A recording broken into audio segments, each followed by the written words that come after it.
Good morning anak-anak, apa kabar kalian hari ini?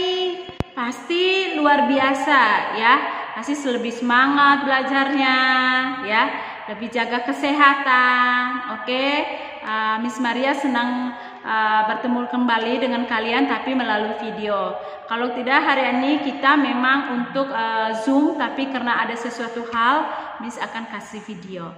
Oke, kita lihat di halaman 57 dan 58. Miss sudah pernah kasih tugaskan kalian untuk membaca dan di garis bawah apa yang penting-penting.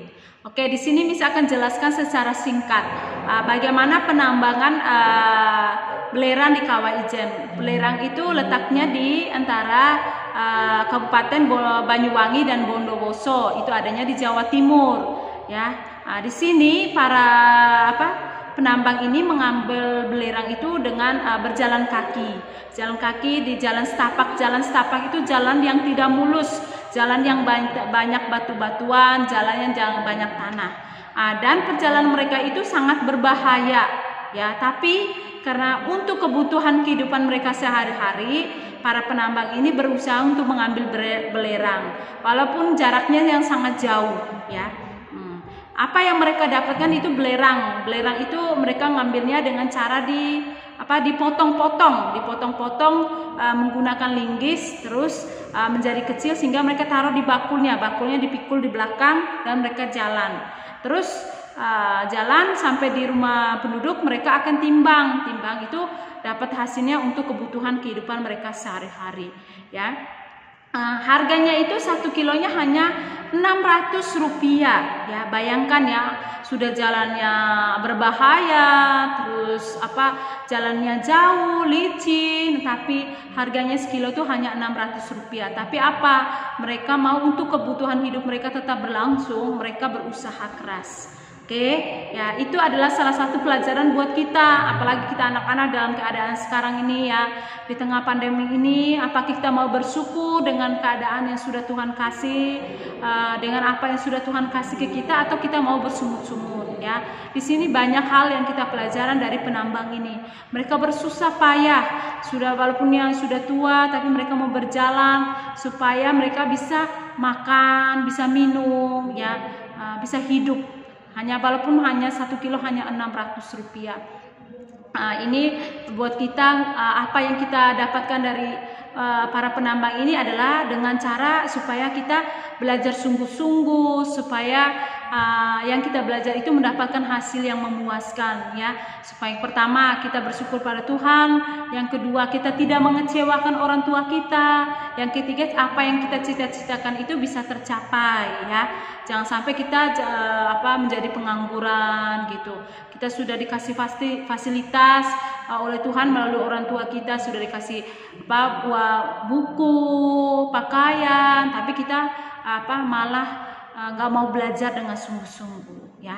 Kita harus bersyukur. Kita lihat banyak yang di luar sana anak-anak mau sekolah, tapi karena faktor ekonomi mereka nggak bisa sekolah, ya. Mereka harus minta-minta. Bahkan kita lihat ada orang tua yang dorong dengan gerobak, dengan anak cari pemulung itu harus memungut barang-barang bekas dulu sehingga mereka bisa dapat uang dan bisa beli makan, ya.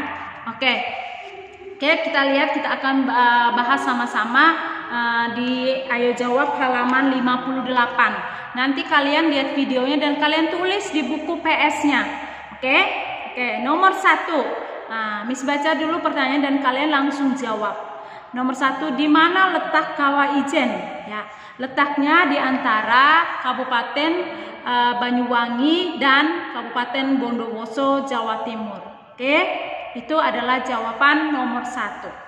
Nomor 2, apa yang para penambang ambil di Kawah Ijen? Jawabannya adalah belerang. Oke. Nomor 3, bagaimana keadaan lokasi penambangan yang para penambang harus tempuh? Ya, keadaannya itu sangat berbahaya.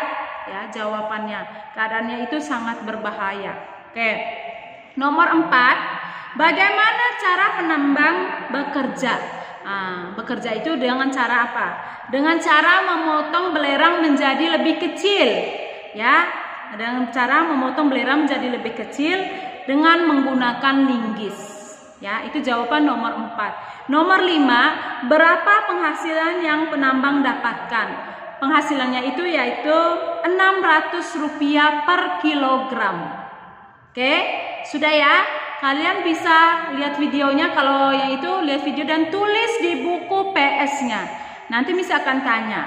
Oke, sampai di sini sudah bisa mengerti ya. Oke, kita lihat di halaman 60 sampai 62. Kemarin saat Miss suruh baca di garis bawah yang penting-penting ya. Bagi yang sudah, Miss terima kasih. Yang bagi yang belum, tolong di garis bawah apa yang hal-hal yang penting. Oke, yang pertama kita akan lihat di Ayo Belajar, belerang. Belerang adalah salah satu sumber daya alam barang tambang yang banyak dimanfaatkan manusia. Boleh di garis bawah atau menggunakan stabilo yang dikasih warna ya, supaya kalian bisa baca lagi kalau buka buku. Oh, ini pengertian belerang. Oke. Selain belerang masih ada barang tambang yang lain. Yang paling pertama kita lihat adalah pengolahan batu bara ya. Batu bara adalah barang tambang yang diambil dengan cara penambangan terbuka ya. Fungsi dari batu bara, yang pertama untuk pembangkit listrik. Yang kedua, digunakan sebagai serat buatan, nilon, cat pewarna dan zat pewarna, cat dan obat anti kuman. Itu adalah fungsinya. Kalau itu kalian garis bawah ya, yang penting-penting. Terus yang B, pengolahan minyak bumi ya. Minyak bumi ini diambil dengan cara dibor ya, cara dibor. Terus kalau dibor belum dapatkan hasilnya, itu akan dilakukan dengan cara apa? Dibantu mesin supaya mesinnya hasil bornya itu bisa muncul ke permukaan. Ya, dari hasil bor itu pasti ada kandungan minyak. Kandungan minyaknya itu yang masih mentah, yang belum jadi. Dari hasil minyak itu akan diolah. Lihat di paragraf kedua halaman 61 ya, minyak hasilnya itu minyak mentah disuling atau diolah menjadi contohnya minyak tanah, terus bensin, solar, oli, terus ada lagi ter ya. Nah, di situ sudah ada. Kalian lihat di gambar 2.8 itu ada hasil penyulingan minyak mentah. Yang paling pertama adalah LPG. LPG itu gas LPG yang digunakan di rumah ya untuk mama untuk masak, itu namanya LPG. Terus yang kedua adalah aftur. Aftur ini adalah sebagai bahan bakar pesawat. Boleh ditulis ya kalau yang belum ada di situ, adalah sebagai bahan bakar pesawat. Terus yang berikut solar. Solar atau diesel. Solar atau diesel ini adalah bahan bakar kayak mobil truk, kontainer, terus kapal laut. Nah, itu menggunakan bahan bakar solar. Terus yang berikut oli. Oli ini adalah pelumas ya, supaya kayak seperti di motor, mobil atau di pintu rumah supaya bisa lancar, tidak bergeser, menggunakan oli ya. Terus yang berikut yang kita lihat lagi, bensin. Bensin itu adalah bahan bakar mobil yang kecil ya, kayak bensin, mobil-mobil yang mobil sedan, ada mobil-mobil yang di rumah. Terus selain itu ada juga motor ya, menggunakan bensin. Terus yang berikut minyak tanah. Minyak tanah ini kalau di daerah Jawa, Sumatera itu kan pasti menggunakan, kalau masak menggunakan gas LPG. Tapi kalau daerah-daerah timur itu masih menggunakan minyak tanah untuk memasak ya. Terus yang berikut minyak tanker. Minyak tanker ini adalah kapal yang pengangkut untuk minyak tanker ya. Yang terakhir adalah ter. Ter ini adalah bahan untuk pembuatan jalanan atau aspal ya, aspal untuk jalanan, atau juga untuk pembuatan bahan untuk perahu yang dinding-dindingnya itu. Nah, itu adalah ter. Yang berikut yang C adalah pengolahan gas alam. Gas alam ini bisa ada yang tercampur dengan minyak bumi dan ada yang terpisah. Fungsi dari gas alam ini untuk bahan bakar industri dan rumah tangga. Oke, terus yang berikut adalah pengolahan barang tambang logam. Barang tambang logam ini diambil dari alam, tapi masih dalam bentuk biji. Ya, yang paragraf kedua, yang pertama biji emas. Emas bisa diolah menjadi perhiasan, contohnya anting, kalung, gelang, cincin, ya, sebagai bahan-bahan perhiasan. Terus yang kedua, aluminium. Aluminium itu sebagai bahan rangka pesawat terbang, ya. Kenapa aluminium itu lebih ringan? Gak mungkin kalau bahan pesawat terbang kita menggunakan besi, yang ada nggak bisa terbang, ya. Oke. Terus yang berikut, baja. Baja ini sebagai bahan untuk rel kereta api. Baja itu dia lebih kuat daripada besi, ya. Makanya rel kereta api kalian lihat kalau itu dia menggunakan baja, sehingga tidak, walaupun kereta api setiap hari lewat itu dia nggak patah, nggak rusak. Oke. Terus yang berikut, besi. Besi digunakan untuk apa? Pagar rumah. Ya, kalau kalian di rumah yang menggunakan pagar itu menggunakan besi. Yang terakhir ada nikel. Nikel ini dipadukan dengan krom dan besi. Nah, fungsinya untuk apa? Untuk pembuatan sendok, garpu, panci, ya, wajan. Nah, itu adalah campuran dari nikel, krom, dan besi. Oke? Nah, kita lihat di halaman 62. Nah, di halaman 62 ini adalah pengolahan mineral.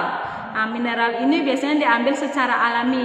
Ini biasanya banyak di daerah-daerah pegunungan.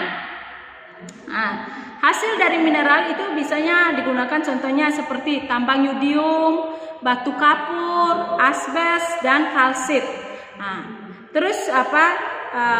Contohnya kegunaannya untuk apa?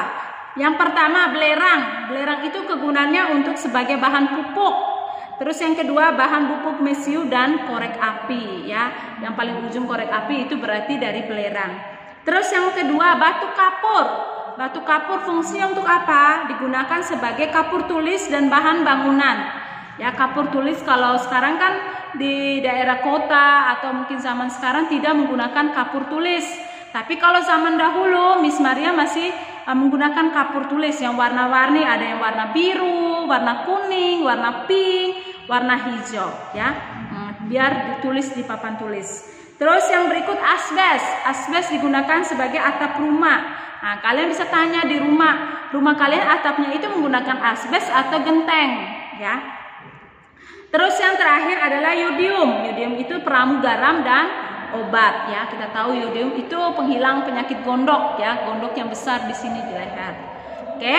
Nah, sampai di sini sudah bisa mengerti, ya. Oh, ini pemanfaatan sumber daya alam, ya. Berarti kita harus manfaatkan dengan sebaik mungkin. Oke. Nah, sampai di sini sudah bisa mengerti, ya. Dan kalau kalian masih bingung, lihat kembali videonya. Oke. Semoga bermanfaat.